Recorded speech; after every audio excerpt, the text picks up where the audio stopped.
ఆంధ్రప్రదేశ్ రాజకీయాల్లో ఇప్పుడు కొత్త డిమాండ్ తెరపైకి వచ్చింది. రాజకీయాల్లో అనడం కంటే తెలుగుదేశం పార్టీలో అనడం కరెక్ట్. టీడీపీ జాతీయ ప్రధాన కార్యదర్శి ఏపీ మంత్రి నారా లోకేష్ ను డిప్యూటీ సీఎం గా ప్రమోట్ చేయాలనే డిమాండ్లు, రిక్వెస్ట్లు మొదలయ్యాయి. కడపకు చెందిన టీడీపీ పొలిట్ బ్యూరో సభ్యులు శ్రీనివాసరెడ్డి చేసిన రిక్వెస్ట్ తో ఇప్పుడు ఈ వ్యవహారం హాట్ టాపిక్ గా మారిపోయింది. తాజాగా నెల్లూరుకు చెందిన మాజీ మంత్రి, టీడీపీ సీనియర్ నేత సోమిరెడ్డి చంద్రమోహన్ రెడ్డి కూడా ఇదే అభిప్రాయాన్ని వ్యక్తం చేశారు. టీడీపీలో మూడో తరం నాయకత్వాన్ని ప్రోత్సహించాలనే ఉద్దేశంతో సీనియర్ నేతల నుంచే ఈ అభ్యర్థనలు మొదలయ్యాయి.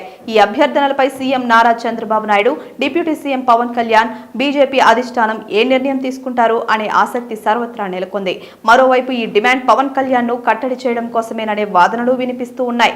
చంద్రబాబు సైతం కంట్రోల్ చేయలేకపోతున్న పవన్ కళ్యాణ్ ను బ్యాలెన్స్ చేయాలంటే లోకేష్ కూడా నెంబర్ 2గా ఉండాలి అనేది తెలుగు తమ్ముళ్ల ఆలోచన అని వారి అంటున్నారు.